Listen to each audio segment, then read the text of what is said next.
අයුබෝවන් ගෙදර රස YouTube channel එකට ආදරයෙන් පිළිගන්නවා. අද මම හදන්න යන්නේ අවුරුදු කාලෙට නැතුවම බැරි මුං කැවුම්. මේක මගේ අම්මා මට කියලා දීපු රෙසිපි එකක්. මේ රසට මම නම් මේ තාක් කොතනකදීවත් කාලා නැහැ. ඒක හදන්න අවශ්‍ය වෙනවා සුදු කැකුළු තෙත හාල් පිටි කිලෝ එකක්. බැදලා කුඩු කරගත්ත මුං පිටි ග්‍රෑම් 750ක් මුං ටික උඩ පේන පාටට එනකම් බැද ගන්න. පොල් ගෙඩියක පමණ මිටි කිරි, බැදපු හාල් පිටි හුණ්ඩු භාගයක්, සීනි අඩු කෝප්ප එකමාරක්, පොල් පැණි මිලිලීටර් 600ක්, පොල් තෙල් බෝතල් එකක් පමණ, කහ කුඩු සල්පයක්. මුලින්ම තෙත හාල් පිටි හුණ්ඩු එකමාරක් වගේ අරගෙන මුං පිටි වලට එකතු කරන්න.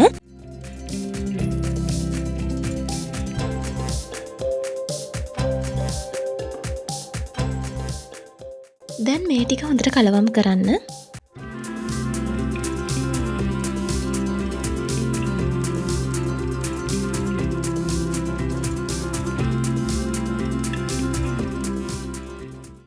මේ විදිහට කලවම් කරලා ඒක පැත්තකින් තියාගන්න.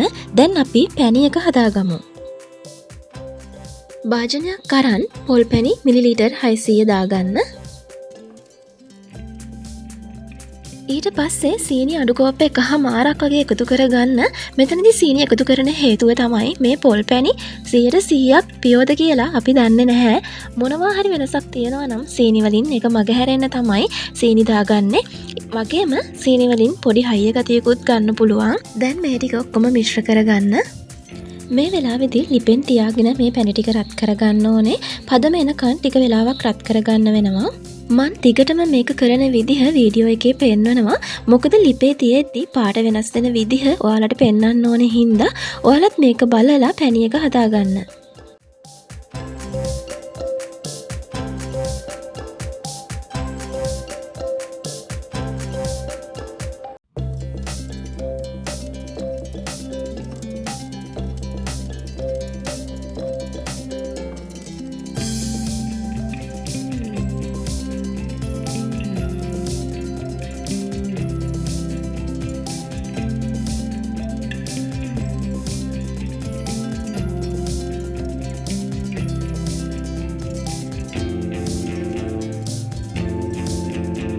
පැණිවල පදම හරියනකොට වෙන ගතියක් පේනවා. මේ පදම හොයාගන්න විදිහ මම ඔයාලට කියන්නම්.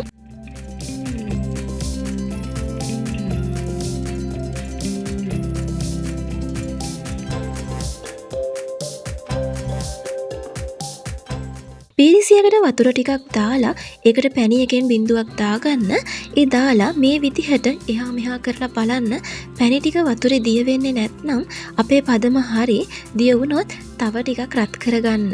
අපේ පදම නම් හරියට ඇවිල්ලා මේ වෙලාවේ ලිපෙන් අරගන්න. අරන් හදාගත්ත පැණි එකෙන් ටිකක් කෝප් එකට දාගන්න. මොකද මුං කැවුම් මිශ්‍රණය හදද්දී පැණි මදි වුණොත් දාගන්න අරන් තියන්න ඕනේ. අන්න ඒ හින්දා තමයි අපි මෙහෙම කෝප් එකට මේ පැණි වලින් ටිකක් අරගෙන තියන්නේ.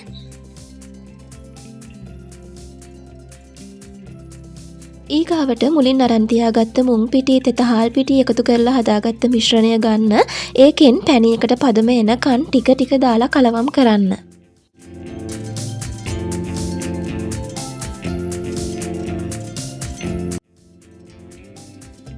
මේ විදිහට ටික ටික දාලා කලවම් කරගන්න.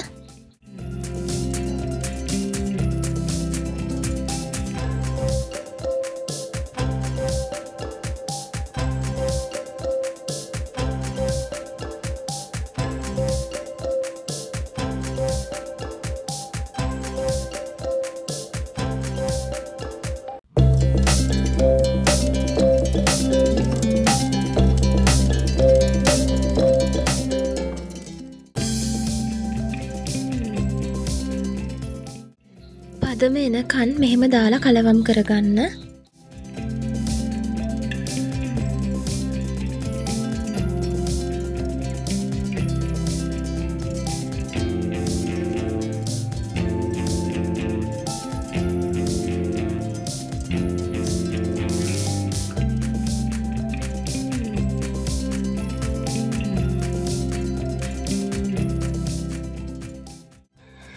මේ විදිහට ටිකක් ඝනකමට එනකම් පදම හදාගන්න ඕනේ. ඔයාලට මම මේ වෙලාවේ පොඩි රහසක් කියන්නම්. මේ වීඩියෝ එකේ පේන විදිහට මුං පිටි මිශ්‍රණයට අත තියලා බලන්න. අතේ ගොඩක් ගෑවෙන්නේ නැත්නම් අපේ වැඩේ හරි. දැන් හදාගත්ත මුං පිටි මිශ්‍රණය කොටස් 4කට වගේ බෝලා හදලා තියාගන්න ඕනේ.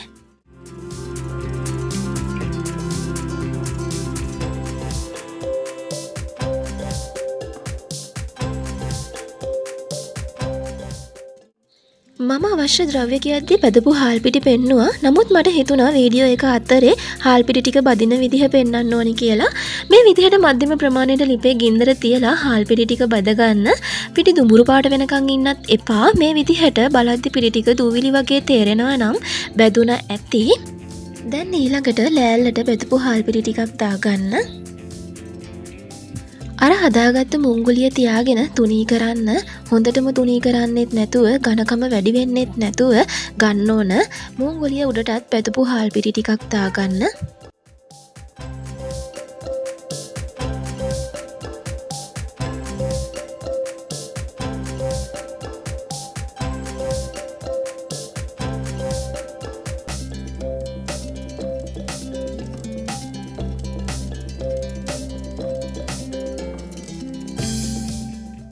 ඊට පස්සේ අපි කෑලි ටික කපා ගමු.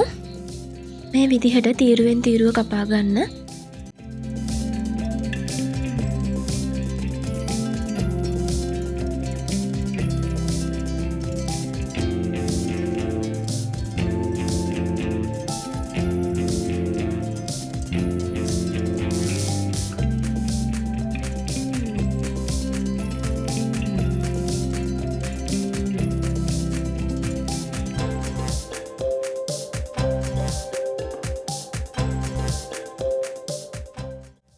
මේ වෙද්දි අපේ ප්‍රධානම වැඩේ ඉවර වෙලා තියෙන්නේ. ඊගාවට මේ මුං කැවුම් බදින්න කලින් පොඟව ගන්න මිශ්‍රණය හදාගමු. එත හාල් පිටි වලින් ග්‍රෑම් 250ක් විතර පාචනයකට ගන්න. උකු ගතිය මදි වගේ නම් පොල් කිරි දාන වෙලාවේදී තව හාල් පිටි ටිකක් එකතු කරගත්තට කමක් නැහැ. ඊගාවට කහ කුඩු තේ හැඳි භාගයක් දාලා අතින් කලවම් කරන්න. ලුණු ටිකකුත් රසායන එකතු කරන්න. මන් තේ හැඳි භාගයක් වගේ තමයි එකතු කරේ. ඊළඟට පොල් කිරි ටිකක් එකතු කරන්න. මිශ්‍රණයේ උකු ගතිය බලබලා කිරි එකතු කරන්න ඕනේ. ලොකු පොල් ගෙඩියක් නම් භාගයක වගේ කිරි ඇති. පොල් ගෙඩිය පොඩි නම් අපිට පොල් ගෙඩියක ප්‍රමාණයම ගන්න වෙනවා. මතක තියාගන්න කිරි ටික උක්කුවට තියෙන්න ඕනේ. දැන් හොඳින් කලවම් කරගන්න. මේ වෙලාවේදී බිත්තරයක් වෙනම භාජනයකට කඩලා බලලා බිත්තරේ මේ විදිහට ගහලා මිශ්‍රණයට දාගන්න.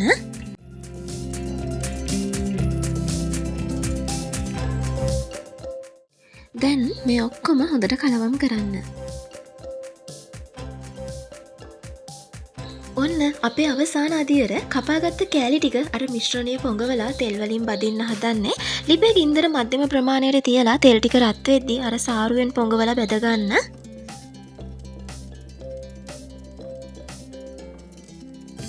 මේ විදිහට රන්වන් පාට වෙද්දී තාච්චියෙන් අරගන්න. ඔන්න අවුරුද්දට රසම රස මුං කැවුම් හදලා රස කියන්න කියලා ආදරයෙන් ඉල්ලනවා. මම සබ්ස්ක්‍රයිබ් කරලා තියාගන්න. ආයෙත් රසවත් වීඩියෝ එකකින් හම්බෙමු. සුබ දවසක්.